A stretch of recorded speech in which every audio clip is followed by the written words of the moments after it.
चलिए, ये तो रही बात 12 राशियों की राशिफल की, और आइए बात कर लेते हैं आज के महा उपाय की।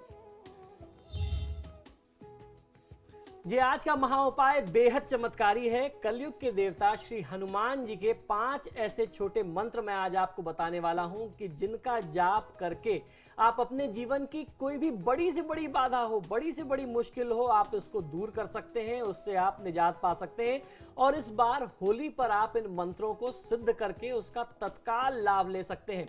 होली का जो समय होता है या जो ऐसी शुभ तिथियां होती हैं, इस समय में आप कुछ विशेष मंत्रों को यदि सिद्ध कर लें तो आपको आने वाले समय में उसका लाभ मिलता है। फिर आपको बार बार उसकी साधना की आवश्यकता नहीं पड़ती।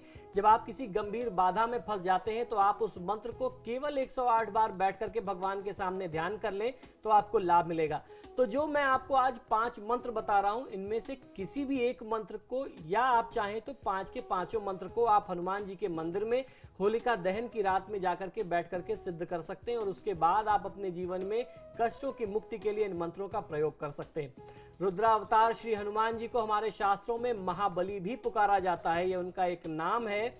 उनके वज्र के समान बलवान शरीर या उनकी शक्तियों के स्वामी होने के कारण ही नहीं, बल्कि युग युगांतर से जारी हनुमान भक्ति और उनके प्रति आस्था का वह प्रभाव भी है जो भक्तों को तन, मन और धन से सबल बनाता आ रहा है। पुराने समय से हमारे शास्त्रों के अनुसार हनुमान जी की भक्ति से कलयुग में कोई भी जातक, कोई भी साधक कष्टों से घिरा नहीं रह सकता।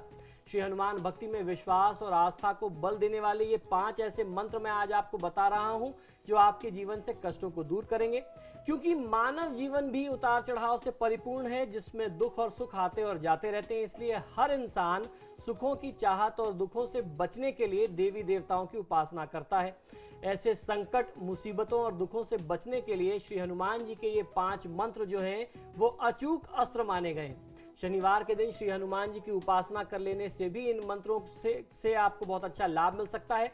तो जिन लोगों के साथ ऐसा लगता हो कि आप इन मंत्रों को होली की रात में सिद्ध नहीं कर सकते, तो आज भी आप इन मंत्रों को जाप करके साधना कर सकते हैं और इसकी सिद्धि कर सकते हैं।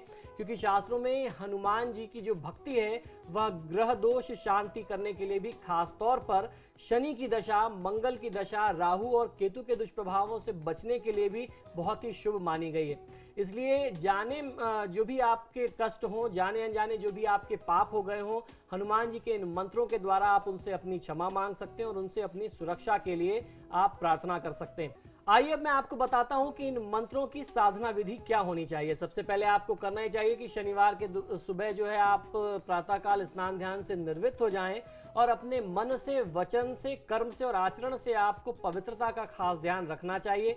देवालय या हनुमान मंदिर में श्री हनुमान जी की प्रतिमा पर चमेली का तेल और सिंदूर का चोला चढ़ा करके गंध, अक्षत, धूप, दीप, फल, फूल, श्रीफल यानी नारियल आपको अर्पित करना चाहिए।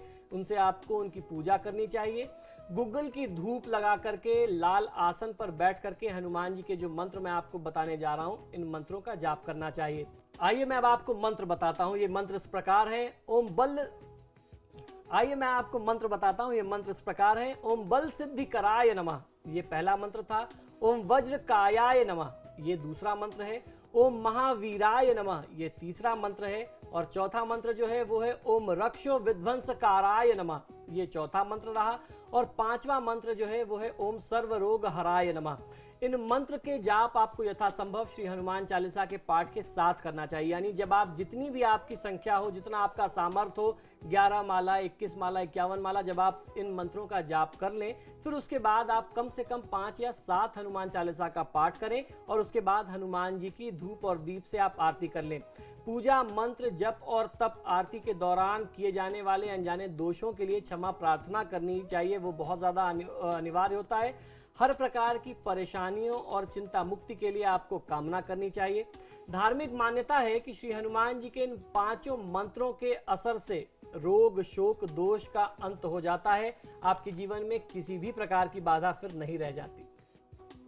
बिल्कुल, कार्यक्रम में हमारे साथ देने के लिए आचार्य जी आपका बहुत बहुत शुक्रिया। जी नमस्कार। और अब वक्त हो चला है आप सबसे भी इजाजत लेने का। कल फिर हाजिर होंगे इसी वक्त, तब तक के लिए नमस्कार।